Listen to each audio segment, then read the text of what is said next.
Hello, and welcome to the Texas Maritime Museum. I'm Dr. Justin Parkoff, the Executive Director. Our mission is to educate and excite the public about maritime history and its importance to the development and current livelihood of our great state. Our exhibits focus on several narratives, including early Native American Karankawa coastal trade, Spanish, failed French expeditions, and American colonization.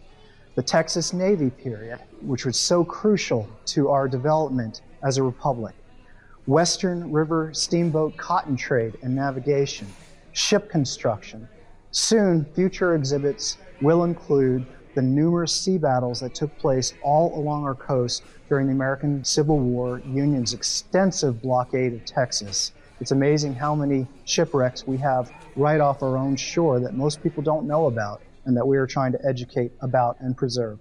As the official accredited museum of Texas, as approved by the Texas State Legislature, the Texas Maritime Museum works closely with the Texas Navy Association, the state's Texas Historical Commission, the U.S. Naval History and Heritage Command, and other educational institutions such as the Center for Maritime Archaeology and Conservation at Texas A&M University. By working with these entities, the Texas Maritime Museum offers engaging maritime experiences that promote equality, accessibility for a diverse environment that is interactive to both children and adults alike. We look forward to having you visit with us on your next visit to Rockport, Texas. Thank you so much. Good evening.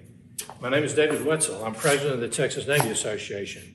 I'd like to welcome you to tonight's program, Commodores, Pirates, and Politicians. The Texas Navy Defends the Republic, 1840 to 1843, presented by historian and author Jonathan Jordan. The Texas Navy Association is pleased to offer this program. We are grateful to our sponsors at the Texas Maritime Museum in Rockport, Texas for their generous support. The Texas Navy Association is a nonprofit education organization committed to promoting the history and the legacy of the Navy of the Republic of Texas between 1835 and 1846. Please visit our website, texasnavy.org, to learn more about the TNA and about becoming a member. Now, I'd like to turn the program over to Admiral Jerry Patterson, past president of the Texas Navy Association and the special governor's representative to the TNA Board of Directors. Thank you for joining us this evening.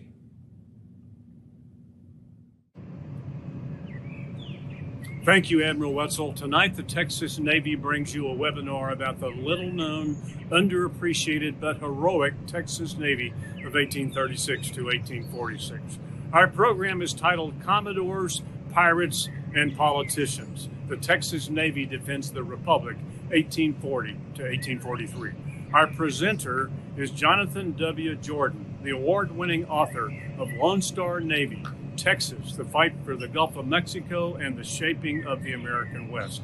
Among Mr. Jordan's other works are studies of the American and Allied high commands in World Wars I and II, and his recent work, published in 2020 and co-authored with his daughter, Emily Ann Jordan, War Queens, Extraordinary Women Who Ruled the Battlefield.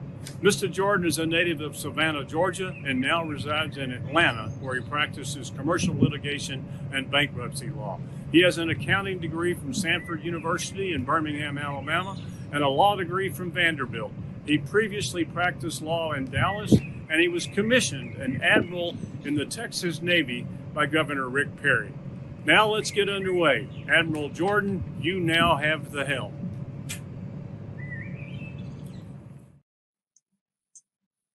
Thanks, Jerry. In an earlier episode, we took a deep dive into the Texas Navy's signature battle, the Battle of Campeche, in May of 1843. In this episode, we'll step back in time for a closer look at the Navy of the Republic of Texas, known to history as the Second Texas Navy. This was the Navy that protected Texas. It was a time after the Revolution had been won, and Texas and its leaders had to learn how to move from hot-headed revolutionaries to responsible national statesmen. So let's move the clock back to the year 1838, a year and a half after independence had been won, and see what Texas was trying to do with the Navy. The first question we might ask is, where was Texas? How did it fit into its corner of the world? Well, Texas would shape and would be shaped by three nations: Mexico to the south, the United States to the north and east, and a collection of Native American tribes to the west. Mexico, the home country, is where we'll start. The loss of Texas was a national humiliation, so Mexico was going to be hostile to Texas no matter what. But Mexico was also internally unstable. The wave of states' rights passions that had impelled Texas to break away from Mexico City echoed in southern Mexico, in places like Yucatan and Tabasco, and in northern Mexico around the Rio Grande River. While Mexico was putting down these anti-government movements, it was too busy to do a whole lot about Texas. Well, if Mexico was hostile, the United States wasn't exactly helpful around this time.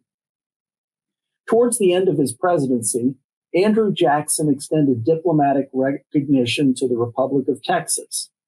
But Martin Van Buren, Jackson's successor as president, opposed Texas annexation because it would raise tensions with Mexico and it would add another slave state to the Union.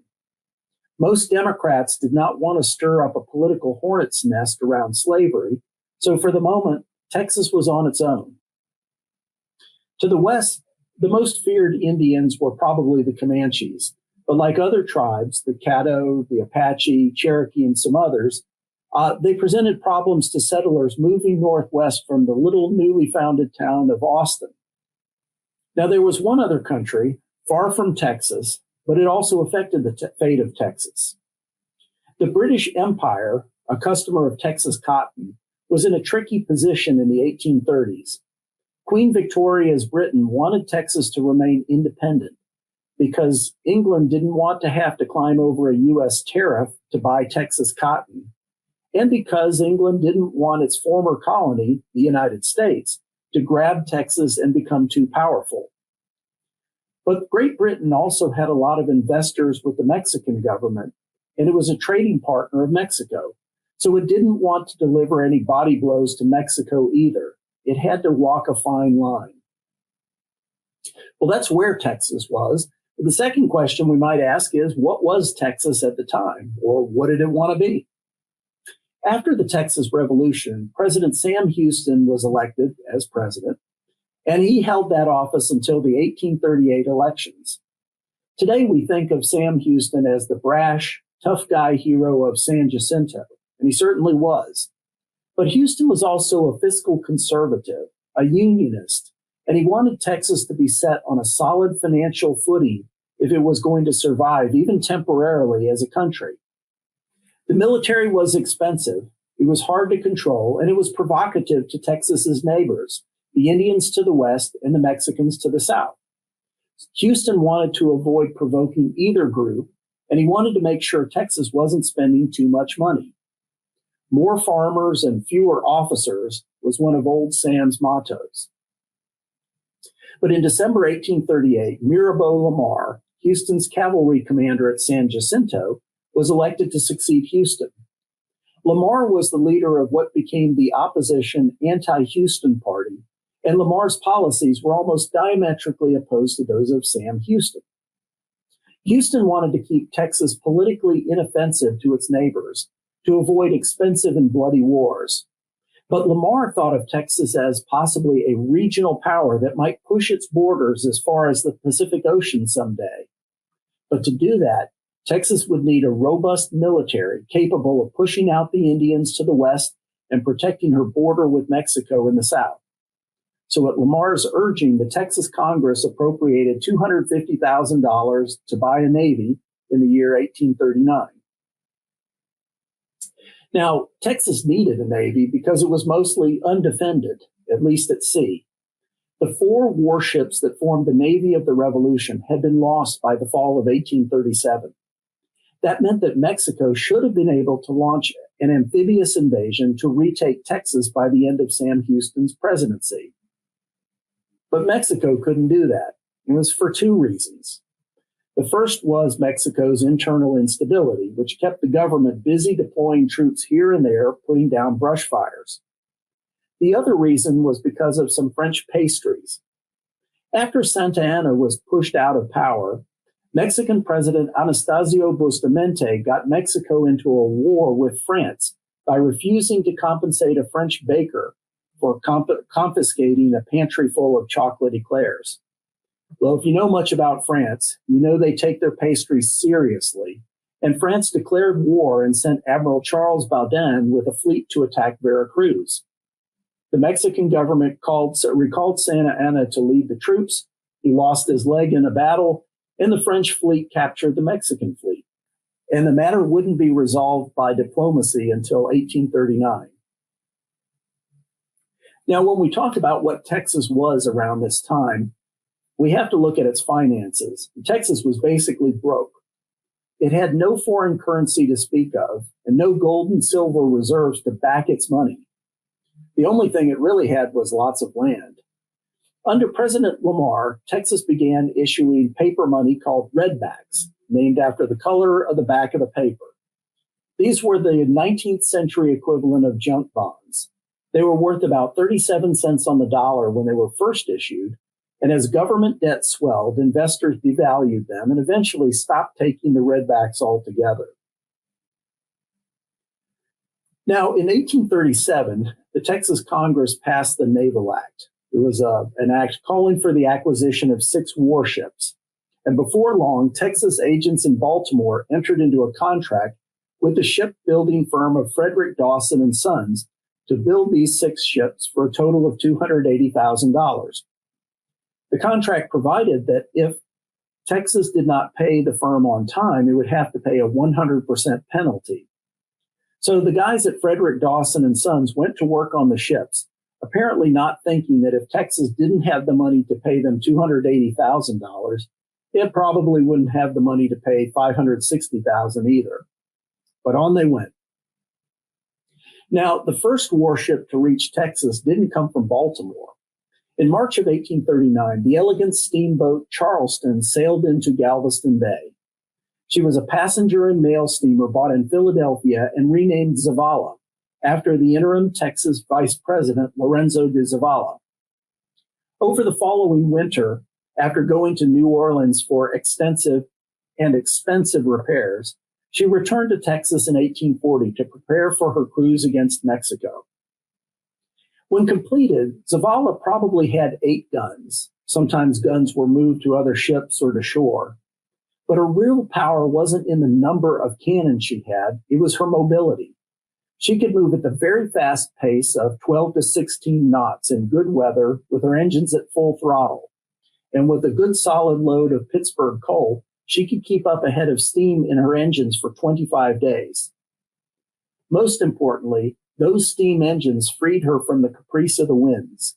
She could maneuver whenever she wished, regardless of the direction of the winds, and she could tow bigger warships into firing position when the weather wasn't cooperating. As we'll see, that ability to defy the winds represented a priceless advantage in a naval battle. And Zavala was the most technologically advanced warship in the Western Hemisphere, perhaps in the entire world at the time. Next came the 3 saints, San Antonio, San Bernard, and San Jacinto. These were the 3 schooners originally named Asp, Scorpion, and Viper. San Antonio and San Bernard each had 6 12-pounder guns and 1 pivot gun amidships, so they could fire 4 guns in either direction. They were small vessels and were often commanded by a lieutenant rather than a captain. Their job was to act as scouts, messenger ships, and escorts for the fleet. and they had some advantages over the larger vessels like the sloops of war and the brigs. They could get closer into the shore because they only drew about 10 feet of water. They required fewer men to man them, and they were more maneuverable when the winds were against you. After the schooners were the next two vessels, the brigs. They were larger than schooners and generally carried about 16 guns apiece. The first brig was named the Brazos, after the river on which Sam Houston's capital stood. But the Texas government moved west to the city of Austin, so the brig was renamed Colorado, after the river on which Mirabeau Lamar's capital stood. Eventually, they changed the name again and renamed her the Wharton, after the Wharton brothers, who were early Texas diplomats. The second brig, named the Dolphin, was pretty much identical to her sister ship. She arrived in Galveston in April of 1840 and was renamed the Branch T. Archer, after Lamar's Secretary of War. The final member of the Second Texas Navy was its flagship, the 600-ton sloop of war Texas, soon renamed the Austin. A sloop of war is not the same thing as the single-masted small boat that we might see in a harbor today. The Austin was much larger than that. She had 3 masts and was the only Texas vessel that could properly be called a ship. She carried 20 guns, which were mostly 24-pounders, firing a 24-pound ball, and she had 2 long-range 18-pounders. Her full crew complement was 60 officers, 226 sailors, and 26 Marines. She was a very well-built ship, and she could move it up to 11 knots under an expert captain. And as we'll see, she had an expert captain. Now, these ships needed a lot of supplies, from kitchen utensils to gunpowder, from sail canvas to paint. One of the interesting items on the Navy Secretary's shopping list was the small arms for the Navy. The Marines and landing parties would need pistols, and the Texas Navy rescued a Connecticut gunmaker named Sam Colt from bankruptcy by purchasing 180 of his newfangled revolving 5-shot pistols. Mr. Colt was extremely grateful for the order, and in time those pistols would wind up in the hands of Captain Jack Hayes' Texas Rangers, who would use them at later battles like at Walker's Creek. Well, that brings us to the personnel of the Navy. It's one thing to buy ships and gunpowder, but operating all that weaponry is a very different story. It takes a lot of sailors, officers, suppliers, and administrators to run a Navy. So in 1839, President Lamar had to build up his Department of the Navy. Well, at the top of the civilian establishment was Lamar's first Secretary of the Navy, Memucan Hunt, a North Carolina-born diplomat.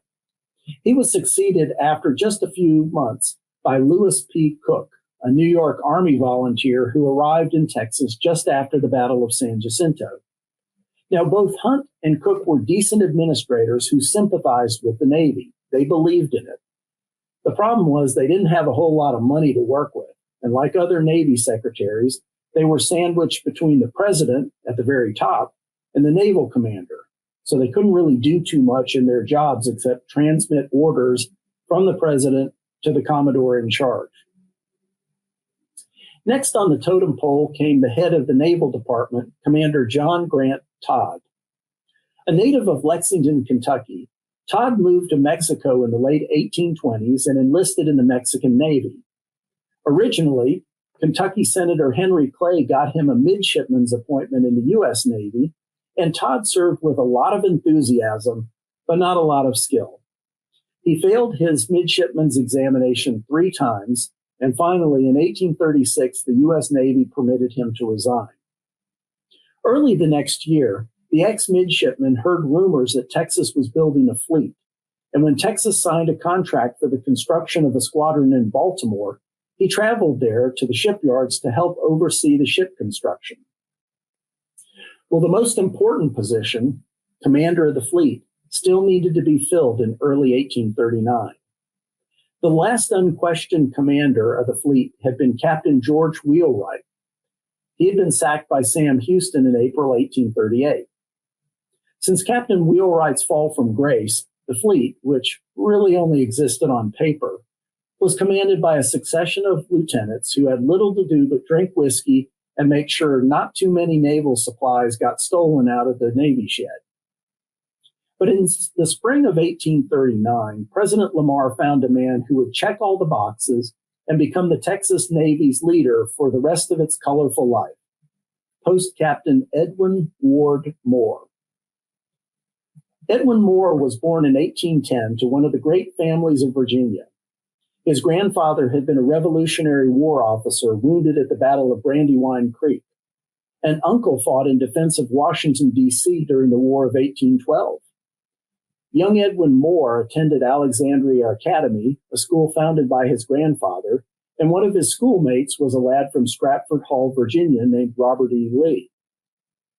Moore entered the U.S. Navy as a midshipman in 1825 and gained a lot of experience over the next 13 years sailing small to medium warships in the Mediterranean Sea, the Atlantic, and the Gulf of Mexico. Moore was fluent in Spanish, a strong swimmer, great in conversation and diplomacy, and intellectually curious. He had led a landing party during the Seminole War, and by 1839 he held the rank of lieutenant and had earned the respect of men like John Grant Todd. There are no records, at least that I've been able to find, of when Lieutenant Moore sat down with President Lamar and what they talked about. But it must have been a good interview, because Lamar offered Moore the position sometime in March of 1839. This was a wonderful opportunity for Lieutenant Moore, because promotions in the U.S. Navy were glacial.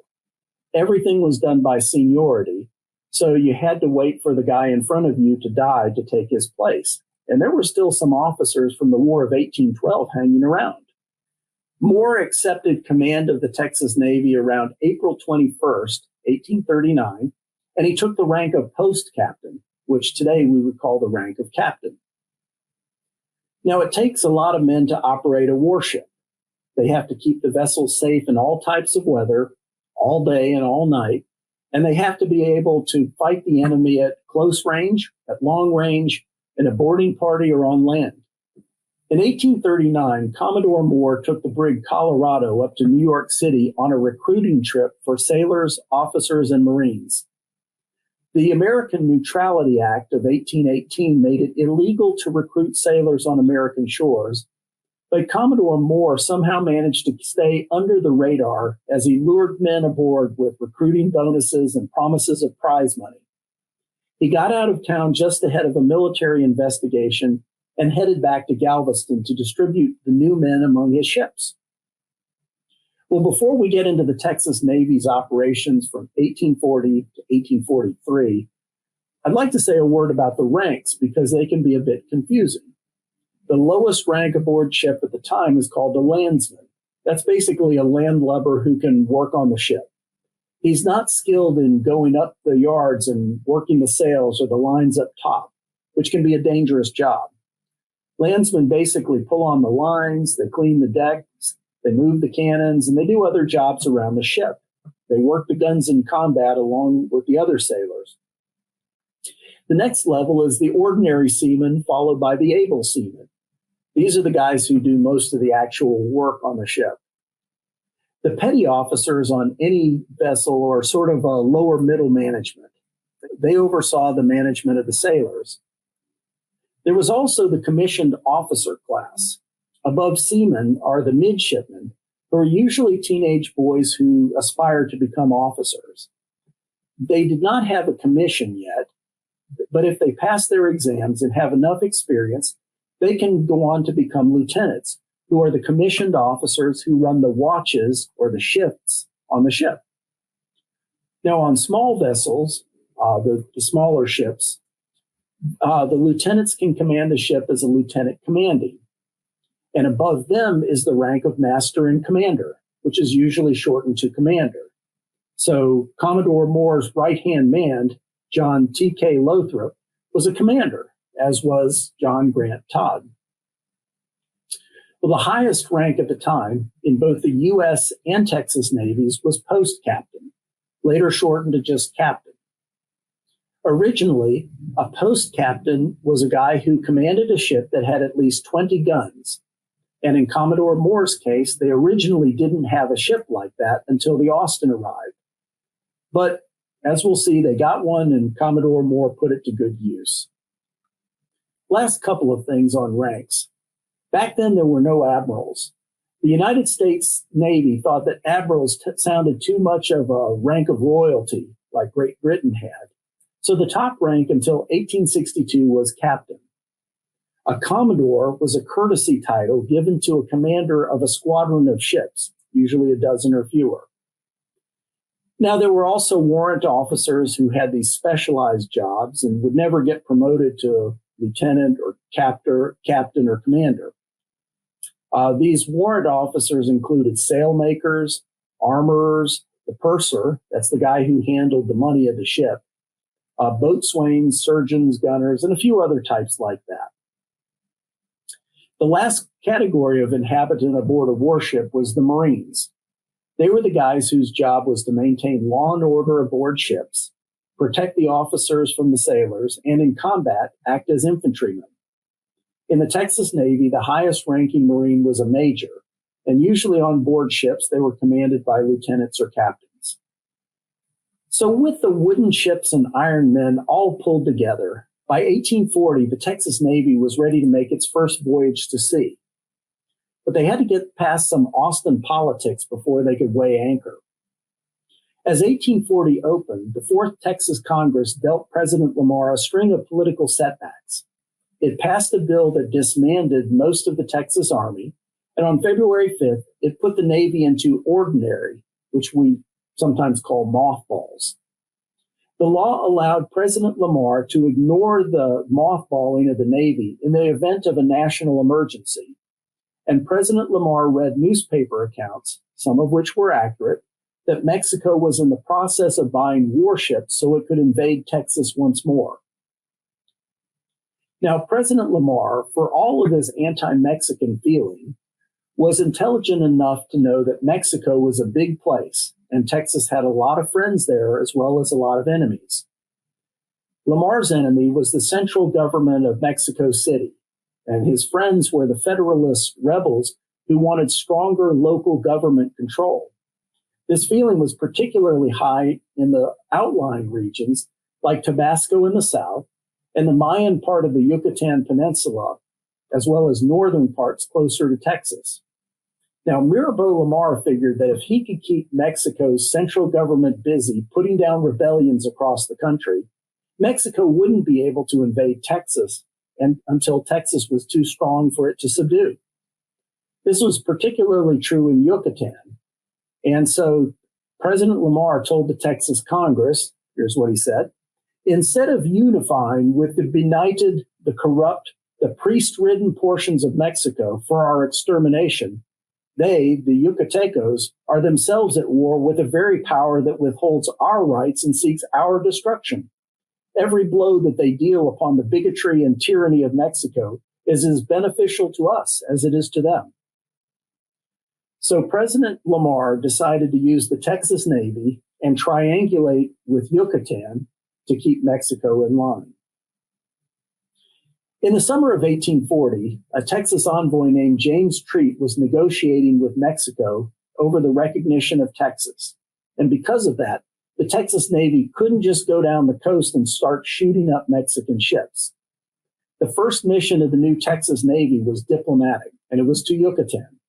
In July 1840, Commodore Moore led 5 warships out of the mouth of the Mississippi River from New Orleans. The steamer Zavala left for Yucatan to take dispatches to its rebel general, while Commodore Moore met with Yucatan's governor-elect to shore up relations between Texas and Yucatan. Along the way down to the Mexican coast, he took great care to respect the personal property of the Yucatecos, who had been preyed upon by wild Texans right after the Revolution.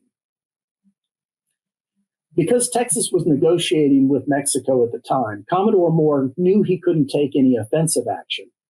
But Lamar's orders gave him permission to go on the offense if he were fired upon, and more frequently anchored his warship just off Mexican ports to see if they would do it. He hoped that his presence further up the Mexican coast, between Veracruz in the center and the mouth of the Rio Grande on the Texas border, would draw Mexican troops away from the Federalists in Tabasco and Yucatan and help them in their fight. Around this time, the only excitement for the cruise was a hurricane, which blew through the Gulf of Mexico in October 1840, thrashing the steamer Zavala for 3 days. To keep the steamer from being driven against the shore's rocks and broken up, her skipper, Commander John T.K. Lothrop, had to run his engines at full speed, and he was low on coal. He ended up having to use up all of his coal and then break up the furniture and put it in the boiler furnaces to keep the engines running.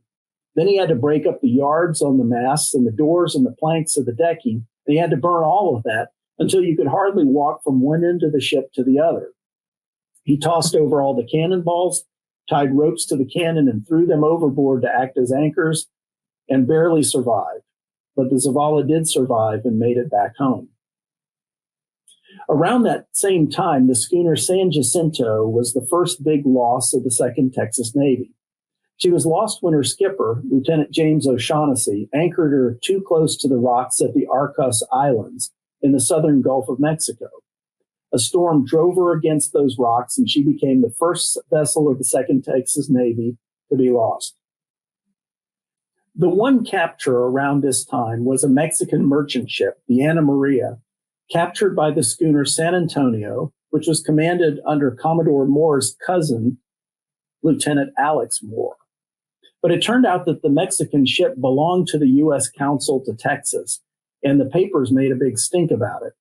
Commodore Moore's cousin, the commander of San Antonio, ended up deserting the Navy and becoming one of the very few officers to just outright leave. Quite an embarrassment for Commodore Moore. There was another small but potent development along that 1840 cruise, and that was a military alliance between Yucatan and Texas. At the capital of Merida, the state of Yucatan decided to declare independence from Mexico, and a Yucatecan general wanted the Texas Navy to help the Federalists capture the Tabascan city of San Juan Bautista, Tabasco's capital. Commodore Moore agreed to use his steamer to tow the warships up the Tabasco River for $25,000 in cash, $10,000 up front and $15,000 in about 20 days or so. When the Texas Navy arrived on the scene, the Centralistas fighting for the Mexican central government evacuated the town. They left it to the Federalists, and Moore was paid the last $15,000, but it took a little prodding from Moore. After the town was captured, the Federalists didn't want to pay up the last $15,000, and he had to threaten to bombard the town if the money wasn't paid. They paid up. There was another result of the 1840 cruise, and that was that Texas was able to use its threat to shipping in the Gulf of Mexico to win recognition from Great Britain. Before long, bills began piling into the Texas government, which couldn't afford to pay very many of its own employees, much less a navy. As one British diplomat put it in 1840, one great fault of the Texians is that they tried to do everything at once. And having done very little, and that very badly, they imagine that they have succeeded. They contract a great debt for a navy, and having disgusted the officers they have seduced from other services by irregularity of pay and inactivity as regards service, they lay up the navy together with the officers. Well, the problem, as Texas found out, was that a navy is very different from an army. When you don't need the army, you just tell everybody to go home. You put the rifles and the cannons into a warehouse, and you call everybody back up when you need them. I mean, that's what Switzerland and Israel and to some extent the United States does. But with the Navy, you can't really send everyone home and call them back whenever you want. You can't put the ships in a warehouse. You have to care for them or they will rot. And that means you have to pay for officers and sailors, whether they're sailing against the enemy or not. When you need them back, it's going to be a lot harder to train farmers how to sail a ship than it would be to simply march in line and shoot a musket. But that's what the Texas government at the end of 1840 was facing. Secretary Cook quit his job, leaving Commander Todd in charge of the Navy Department as its acting secretary. There wasn't much for the Texas Navy to do in 1841, so Commodore Moore, not wanting to waste any time, boarded the San Antonio at Galveston Bay. He took it up and down the Texas coast on a nautical survey running from the Sabine Pass to Matagorda Bay. His maps and charts were more accurate than anything the sailors had before, and Commodore Moore saved a lot of ships by publishing his maps. Now, in late 1841, President Lamar found a novel way to help prevent another invasion of Texas by Mexico and pay for his navy. He rented it out to Yucatan. President Lamar crafted an executive order on September 18, 1841, agreeing to let his navy work with the Yucatan Navy to blockade the Mexican coast and patrol the Gulf of Mexico for the low price of nearly $8,000 per month in silver. Commodore Moore received orders to operate off the Mexican coast so long as he could do it within an $8,000 a month budget. Now, on that budget, Moore could really only get the flagship Austin and the two remaining schooners, San Bernard and San Antonio, ready. But he skedaddled out of Galveston on December 13, 1841, the day before Sam Houston would be sworn in as Texas's newly elected president for his second term. 2 days after Moore got out of Galveston, Sam Houston's new Secretary of the Navy, George W. Hockley, wrote orders for Moore directing him to return the squadron to Galveston. But the problem was he couldn't get those orders to the Commodore. Unfortunately for the Texas Navy, not only were the political currents in Texas turning against them, the political currents in Yucatan didn't help either. The Yucatecos signed a treaty agreeing to remain part of the United States of Mexico in return for some more local autonomy. So the Texas Navy did not have much of a job by early 1842. Commodore Moore sailed off the Mexican coast, capturing a merchant brig named the Progreso, and he learned that Mexico was buying warships from England so they could fight Texas. He collected his $8,000 monthly fees from Yucatan, but in March of 1842, Secretary Hockley's orders finally caught up with him. Those were the ones written back in December, and he had to return home. While Commodore Moore was prowling the Mexican coast, the one and only mutiny in the Texas Navy's career broke out aboard the 7-gun schooner San Antonio. The San Antonio had put into New Orleans and anchored off Algiers at a place called Slaughterhouse Point. Algiers is on the opposite side of the Mississippi River from the French Quarter, which has, of course, its bars and brothels and other delights. And the sailors of the San Antonio were not permitted to get off the warship for fear that they would get drunk and desert. All they could do was stand on the warship looking at a lot of people having a lot of fun in New Orleans. Well, whenever a ship goes into anchor, there's always going to be a way to smuggle liquor aboard. And on the night of February 11, 1842, the ship's commander left San Antonio in the hands of Lieutenant Charles Fuller, the son of John Fuller, who was a Washington hotel owner who had introduced the Colt revolver to the Texas government back in 1839. Talk of a mutiny had quietly circulated among the sailors, and Fuller knew he was going to have his hands full. When some drunken seamen and Marines approached the officer of the deck, named Sailing Master M.H. Dearborn, they demanded that they could go ashore. The demand was naturally refused, and Lieutenant Fuller arrived on the scene to find a small and angry mob.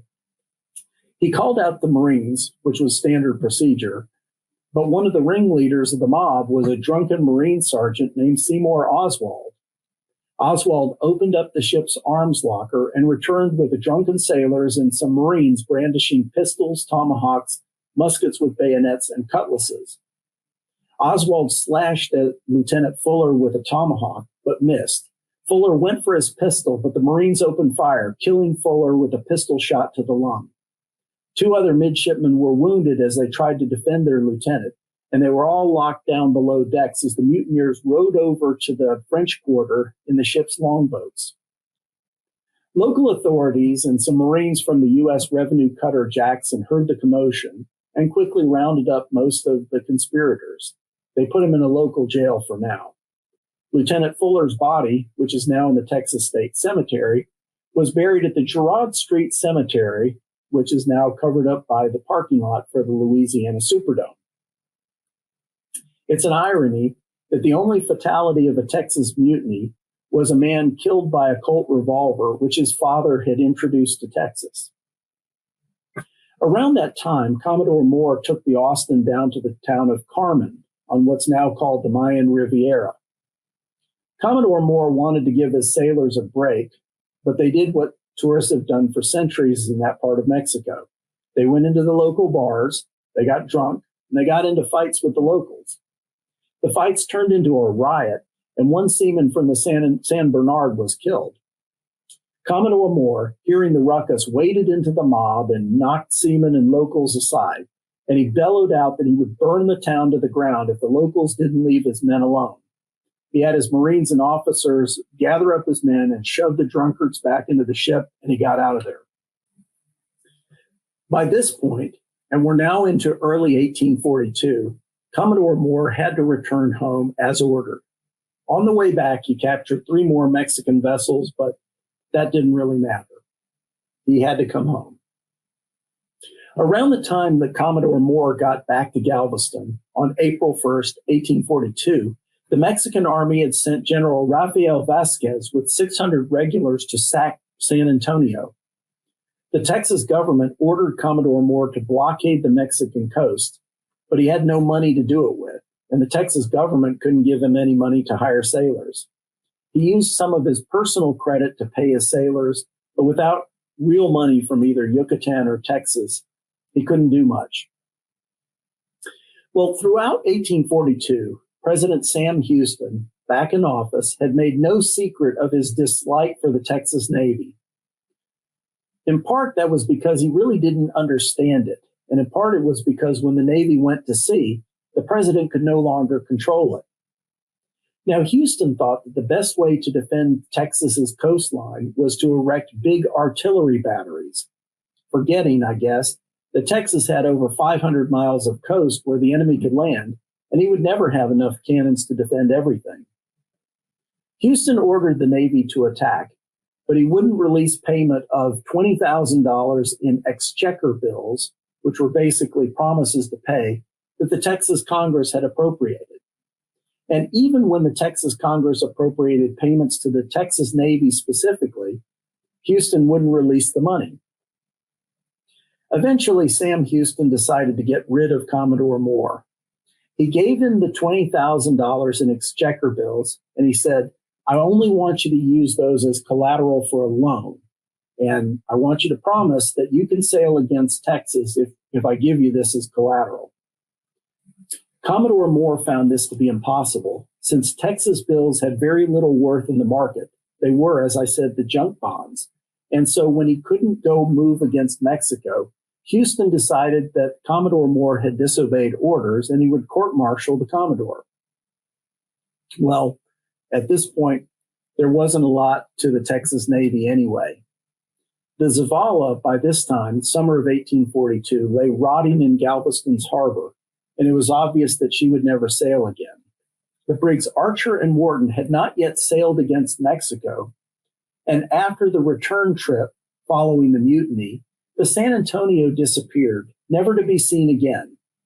It was rumored that she had become a slave ship, and there were other rumors that she had become a ghost ship. She was last seen, so people had said, near the Isle of Pines off the coast of Cuba. But the ultimate fate of the San Antonio was a mystery that died with the last of her crewmen. Even worse for Texas in late 1842 was the Mexican Navy's revival. Mexico bought a steamboat named the City of Dublin and recommissioned her as the steamer Regenerador. They bought a 7-gun schooner named Aguila, a 17-gun brig named Yucateco, a 9-gun brig named Iman, a 3-gun schooner called Sicilino, and worst of all, 2 massive steamers armed and armor-plated, the Guadalupe and the Moctezuma. The Guadalupe boasted 2 68-pounder Paxane guns. These were guns that fired 68-pound explosive shells, and she had 2 long-range 32-pounders that fired cannonballs. Built in Liverpool, England, she was the largest iron-plated vessel in the world and became the first steam-powered warship to cross the Atlantic Ocean. She was captained by Royal Navy Commander E.P. Charlwood and had about 80 British sailors on leave making money as their side hustle. The Moctezuma had two 68-pounder guns and six 42-pounder guns. She weighed 1,100 tons and had the heaviest armament in the Gulf. Commander Richard Cleveland, also a Royal Navy officer, commanded the ship with a mixed crew of Spaniards, Britons, and Mexicans. Either of these steam-powered monsters would have been more than a match for what was left of the Texas Navy. Meanwhile, Zavala, San Bernard, and the brig Archer were sitting in Galveston, slowly rotting from lack of upkeep. The Austin and the brig Wharton would have joined them, except that they were in New Orleans, and Commodore Moore was using his personal credit to try to pay for carpenters, food suppliers, and sailors. Sam Houston didn't care about any of that. He had a lot of myopia when it came to naval strategy. He told his Secretary of War and Navy, George Washington Hill, to order Commodore Moore to return from New Orleans, where Houston was either going to fire him or order him to do just nothing with the Navy. Well, Moore lacked the money to take a ship back home, or so he said, so he sat in New Orleans while Sam Houston played a political game. Houston told the Texas Congress in January 1843 that Mexico was about ready to invade Texas, and he let the United States and Britain know that too. He was probably hoping that fear of British influence would persuade President John Tyler to annex Texas, or at least protect Texas, and he implied to Britain that he would have to turn to the United States if Britain didn't make Mexico stand down. But President Houston didn't want to use a navy. That was not part of his strategy. He instead asked the Texas Congress to pass a secret bill selling the naval ships and sending agents to New Orleans to get the Wharton and the Austin back to Galveston so they too could be sold. Houston appointed James Morgan, William Bryan, and Samuel May Williams to go retrieve the vessels from New Orleans. Well, Samuel May Williams had financed the original Texas Navy during the Revolution, and he refused to go. But James Morgan and William Bryan left with orders for the Texas Navy's commander to take all subsequent orders from the commissioners, James Morgan and William Bryan. They effectively commanded the Texas Navy. Well, the two commissioners arrived in New Orleans thinking they would find a broken down old group of ships. But the two ships there, the Austin and the Wharton, were in really prime shape at the time. It turns out that the Yucatecos had been invaded by the Centralistas, so they sent Commodore Moore another $8,000 in silver to continue the bargain that Texas had made under President Lamar. That pact had not been repudiated formally after Houston took office.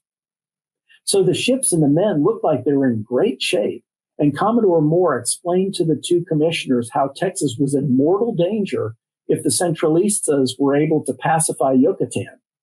They would use their new navy and their larger army to move against Texas, probably in the spring of 1843. James Morgan, the lead commissioner, thought about that. When he heard news from other merchant vessels coming from Mexico that Yucatan was under siege by a Centralist army, he told Commodore Moore that he would come home to Texas aboard the ships, but they would both go home by way of Yucatan. Well, the Texas Navy left New Orleans on the evening of April 19, 1843. Before it moved against Mexico, it had one bit of unpleasant business to go over. Before the fleet left, Commodore Moore's officers picked up the San Antonio mutineers from a New Orleans prison and had them tried before a court-martial. One of the men was acquitted. 3 were sentenced to between 50 and 100 lashes, and 4 were condemned to death. Well, a little bit later, one man received 50 lashes. Nobody else was whipped, though. The 4 mutineers, a Marine private, a Marine corporal, and 2 seamen, were hanged from the foreyard of the Austin for an hour until they were dead, then buried at sea. The Texas Navy arrived off the coast of Yucatan on April 30th, 1843, and engaged a larger Mexican squadron that day. The two fleets played a game of cat and mouse for 2 weeks. The Texas fleet was more aggressive, and it could take shelter near the castle of Campeche on Yucatan's Gulf Coast. But the Mexican fleet had bigger guns, more of them, and most importantly, it had steam power. The two sides fought again on the 16th of May, 1843. This time, both big ships traded shots, and both injured each other a little bit. But in the end, the Mexican fleet drew off. Without naval support, the Mexican army besieging Campeche could not keep fighting, and Yucatan was saved, and Texas was spared another invasion. Well, Commodore Moore would have loved to stay and savor his victory at Campeche. But while he was away, President Houston issued a proclamation declaring Commodore Moore and his officers to be pirates. Houston called on the powers of Christendom to apprehend the scoundrels and bring them to Texas for justice. Commodore Moore knew he was obeying the orders of Commissioner James Morgan, the man Sam Houston had put in charge of the squadron. So he immediately sailed home in the Austin with the Wharton by his side to clear his name. His ship weighed anchor in Galveston, where they were hailed as heroes, and the citizens offered them banquets in their honor. Well, the Commodore promptly went to the local sheriff, where he announced that he had read Sam Houston's proclamation and he would place himself under arrest. Now, the sheriff, of course, wasn't an idiot. He wasn't about to arrest a war hero, so he just said he didn't have any jurisdiction over the matter. Well, at the end of May, President Houston fired the officers of the Texas Navy. Houston tried to fire Moore without a court-martial, but that wasn't legal under Texas law, so he had to convene a court-martial. And the court-martial court basically acquitted Commodore Moore, so he kept his rank. But Houston's government refused to accept the findings of the court-martial, so Commodore Moore had to wage a public battle with Sam Houston to clear his name. He never got the satisfaction of the Texas government admitting he had been right. The Texas government also tried to get rid of the Navy ships with less success. In accordance with the secret law passed in January 1843, in October of that year, they tried to auction off the brig Archer, the schooner San Antonio, and the engines from the Zavala. But the good people of Galveston, knowing that they would be on the front line of any invasion, formed a mob. They threatened to lynch anyone who tried to buy the Texas Navy. The ships ended up being sold for some sham bids in the name of the Republic of Texas, and they remained in Galveston Bay, where they continued to rot. The Navy's end came in 1846. Texas was annexed into the United States late the year before, and the following May, the agents from the United States came to get all of Texas' stuff. They replaced the Texas ensign aboard the flagship with the Stars and Stripes, and they towed the Austin off to Pensacola Supreme Court. In the end, Congress settled the matter by paying off the Texas officers and cutting off any further claims they had to service or rank in the United States Navy. So that is the story of the Texas Navy. It went in with a bang, with high hopes from the Lamar government, and went out with a whimper. We thank you for joining us.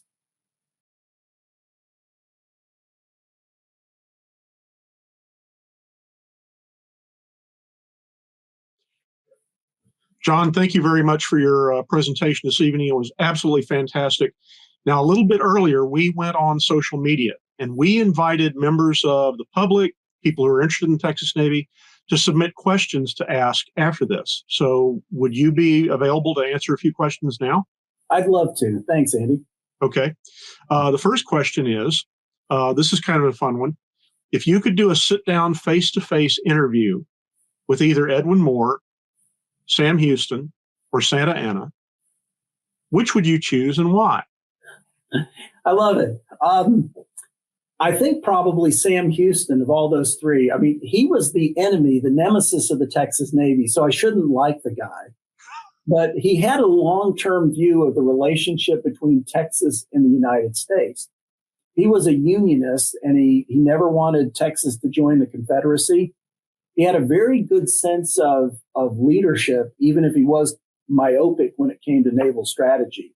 So Santa Anna was a veteran of a lot more wars and intrigues and revolutions than Houston was. But I think Sam Houston had a little bit more political complexity. There's a good example where I read once that when he would sign his name in cursive, Sam Houston, with the cursive letter S, he would sometimes scrunch the letter S so it almost looked like he was writing, I am Houston. And that was just one of many ways that he liked to intimidate people. So he was an interesting political boss. And so I'd say Sam Houston. Okay, that's a great answer. I've heard that story too. Yeah, he did not suffer from a sense of being a small guy. Exactly. Okay, another question. What was Commodore Moore's biggest misjudgment or misstep? Gosh. Okay, again, my biases come in, like everybody's do. I didn't see that many missteps that Commodore Moore made that were very big. He was not in a good position after the Lamar administration because he didn't have any allies. So I think, if anything, his biggest mistake was probably not spending more time schmoozing Sam Houston. Houston, I think he was a reasonable guy, very headstrong, and he didn't like the Navy. But Houston really needed some education on naval strategy. These questions about using a fight somewhere else to protect you at home, that's come up ever since the times of the Greeks against the Persians.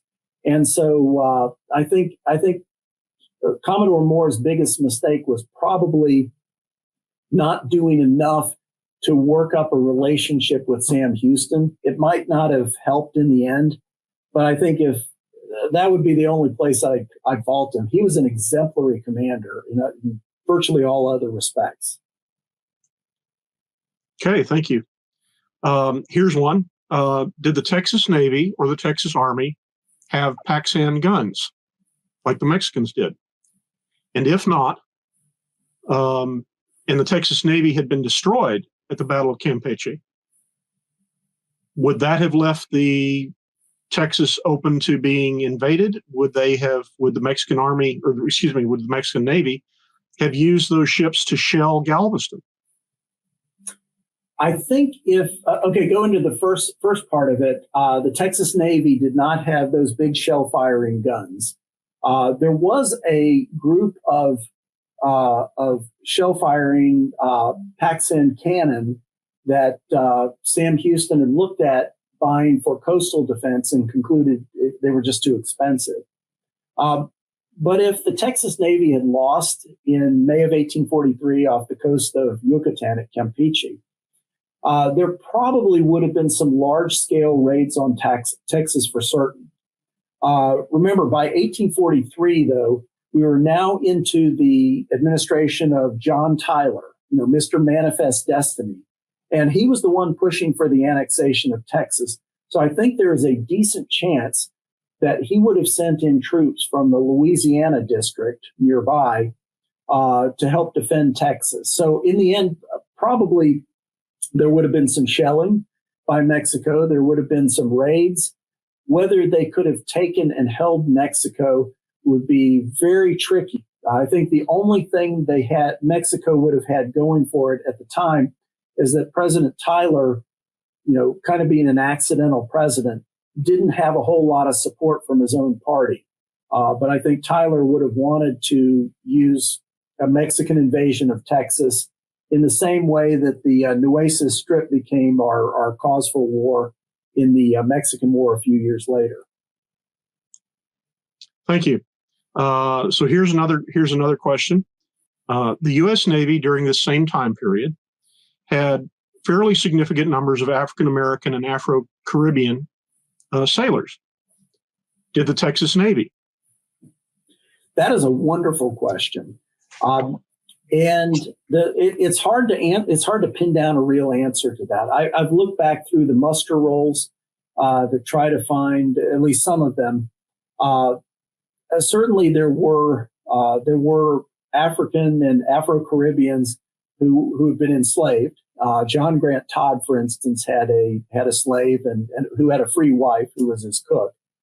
There were some so-called, servants in air quotes, who were in human bondage. But as far as free sailors go, it is very difficult to tell. Most likely there were some, and there was a newspaper report about a black deserter from the Texas Navy. But the records for the Navy are very difficult to make that out. They just didn't keep that kind of information. So the short answer is yes, there had to have been some. They were recruited from places like New York and New Orleans, and you had sailors from all around the world. But identifying how many there were is very difficult. Okay, thank you. So what was the strangest or oddest aspect of one of these historical figures that you discovered that surprised you the most? I think among these figures, probably the intellectual curiosity of Commodore Moore was the biggest. Moore, as I said earlier, spoke Spanish. He had designed an improved lifeboat that actually helped in one of the near shipwreck, one of the ships that they were saving from off the Mexican coast. He charted the Texas coastline and prepared these charts that were used to reduce insurance costs for Texas merchants. He was a skilled diplomat. He got along very well with the Yucatan governor-elect, the governor and their generals and their port commandants. And he knew everything there was to know about sailing a warship in the Gulf of Mexico. He was a forceful writer, though not an especially gifted one, and was very charming and sociable in New Orleans and Virginia society. So the multifaceted side of this guy, who was really just kind of a naval commander, surprised me. It's kind of like Jack Aubrey in the Patrick O'Brian novels. You see a lot of different sides of him. I thought that was fascinating to learn about. That's wonderful. Well, thank you. Thank you very much, John. This has been a great evening. We really appreciate your taking time to join us. On behalf of the Texas Navy Association and the Seminars Committee, I would like to thank you for donating your time and effort to this. We greatly appreciate it and always enjoy working with you. Thank you very much. It's been a pleasure, Andy. Thank you. As you would expect, we have some thank yous. First and foremost, the award-winning author Jonathan Jordan, our presenter tonight. We also want to thank our sponsor, the Texas Maritime Museum. You need to go visit the Texas Maritime Museum.